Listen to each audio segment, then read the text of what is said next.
सलाम स्टूडेंट्स, आज जो हमारा टॉपिक है वो है केमिकल बॉन्ड के हवाले से। तो सबसे पहले कुछ इसका तारुफ हो जाए कि हमने जो पिछले चैप्टर्स के अंदर पढ़ा था कि तमाम चीज़ें जो है मैटर से बनी होती हैं, और उसके अलावा कि इस दुनिया में जितनी भी चीज़ें हैं वो सब जो है एटम से मिलकर बने होते हैं। इस एटम के दरमियान जो है फोर्स ऑफ अट्रैक्शन होती है, जिसकी वजह से वो एक दूसरे से जुड़े होते हैं। इसको कहते हैं केमिकल फोर्स या केमिकल बॉन्ड। कुछ एलिमेंट्स जो कि अनबाउंडेड होते हैं, यानी फोर्स ऑफ अट्रैक्शन उनमें नहीं होती, जैसे हीलियम है, नियॉन है, जिनॉन, क्रिप्टॉन वगैरह। और कुछ एटम्स ऐसे हैं जिनके अंदर फोर्स ऑफ अट्रैक्शन होने की वजह से वो एक दूसरे की खसूसियात पर भी जो है असरअंदाज होते हैं। हम इसके बारे में डिटेल स्टडी करेंगे कि किस तरह से जो है एटम जो है केमिकल बॉन्ड क्यों बनाते हैं, इसकी वजूहत क्या है। इसमें सबसे बड़ी वजह जो एटम्स का केमिकल बॉन्ड बनाने की वजह वो ये है कि इस दुनिया में आप जानते हैं कि हर कोई अपने आप को जो है स्टेबल रखना चाहता है, कि वो किसी का मोहताज ना हो। इसी तरह एटम्स भी चाहते हैं कि वो भी स्टेबल हो और वो किसी का मोहताज ना हो, चाहे उसको इलेक्ट्रॉन देना पड़े या लेना पड़े। इसे कहते हैं शेयरिंग करें। जब एटम्स इलेक्ट्रॉन शेयर करते हैं तो वो चाहते हैं कि अपना उनका इलेक्ट्रॉनिक कन्फिग्रेशन वो नोबल गैस की तरह हो। तो स्टूडेंट्स, सबसे पहले हम देखते हैं कि इलेक्ट्रॉनिक कन्फिग्रेशन क्यों वो चाहते हैं कि नोबल गैस की तरह हो। तो इलेक्ट्रॉनिक कन्फिग्रेशन आपको नोबल गैसेस का बताऊं कि नोबल गैसेस वो एलिमेंट्स होते हैं जिनको हम आमतौर पर जो है ग्रुप 8 का नाम देते हैं, जो कि पीरियोडिक टेबल के अंदर स्टेबल होते हैं। जब इनकी इलेक्ट्रॉनिक कन्फिग्रेशन की बात करें तो NS2 NP6 यानी S और पी ब्लॉक के एलिमेंट्स हैं, और 2 या 8 आउटर मोस्ट इलेक्ट्रॉन होते हैं। और ये जो नोबल गैसेस ये बहुत ही कम जो है केमिकल बॉन्ड बनाते हैं, क्योंकि जितने भी नोबल गैस एलिमेंट्स हैं जैसे हीलियम है, नियॉन है, आर्गन, क्रिप्टॉन, जिनॉन और रेडॉन, ये एलिमेंट जो है स्टेबल होते हैं। इसी वजह से इनको इनर्ट गैस भी कहा जाता है, क्योंकि ये किसी रिएक्शन में हिस्सा नहीं लेते हैं। कुछ आपको यहाँ पे फिगर 4.1 में स्टूडेंट एग्जांपल दिए हुए हैं 5 एलिमेंट्स के, जिसमें हीलियम है, नियॉन है, आर्गन, क्रिप्टॉन, जिनॉन। तो स्टूडेंट आप देख रहे हैं हीलियम का है 2 का मतलब है कि इसकी एक ही शेल है, 2 इलेक्ट्रॉन्स आउटर मोस्ट में है।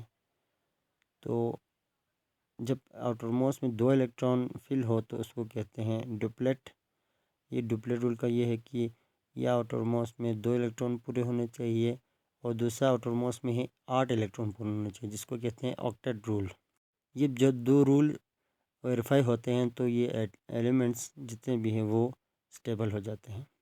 तो इसी तरह स्टूडेंट्स, नियॉन में जो है फर्स्ट शेल में 2 इलेक्ट्रॉन हैं, दूसरे में 8 हैं, तो 2 शेल है, टोटल 10 इलेक्ट्रॉन हो गए, तो ये भी स्टेबल है। इसी तरह आर्गन है, फर्स्ट शेल में 2 इलेक्ट्रॉन यानी डुप्लेट रूल मुकम्मल हो रहा है, दूसरे में 8, तीसरे में भी 8, तो टोटल ये हो गए 18 एलिमेंट्स इलेक्ट्रॉन्स हो गए। इसी तरह क्रिप्टॉन में जो है फर्स्ट में 2, दूसरे में 8, तीसरे में 18, चौथे में 8, तो शेल जो है ऑलमोस्ट कंप्लीट है। इसी तरह जिनॉन है, उसके आउटर मोस्ट इलेक्ट्रॉन भी इसी तरह शेल में जितने होने चाहिए, ऑक्टेट और डुप्लेट दोनों फॉलो हो रहा है। तो इस एग्जांपल से भी आपको नज़र आ रहा है कि इनकी आउटर मोस्ट शेल फिल हैं, इस वजह से ये स्टेबल है। और इस कंसेप्ट का जो ऑक्टेट रूल का है, ये सबसे पहले केमिस्ट जेन लीविस था जिसने इस बारे में कहा था कि कोई भी केमिकल रिएक्शन में एटम शिरकत करते हैं तो वो अपना 8 इलेक्ट्रॉन का शेल में कंप्लीट करते हैं, जिसको अट्ठा का कानून भी कहते हैं।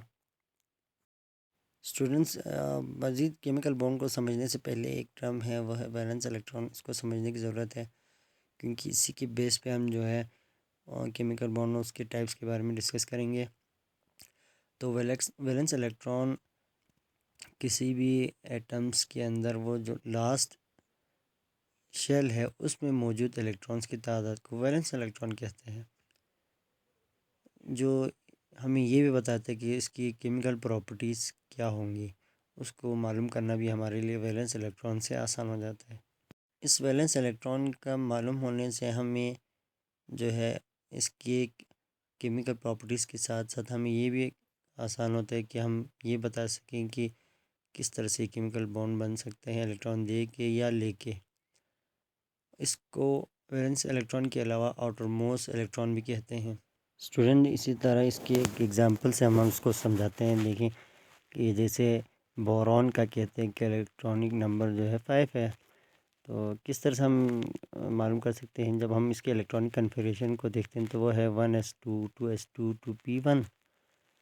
तो यहाँ से पता चल रहा है कि इसके सेकंड शेल में 3 इलेक्ट्रॉन हैं, जो कि इलेक्ट्रॉनिक कन्फिग्रेशन में कहा जाए तो 2s2 और 2p1।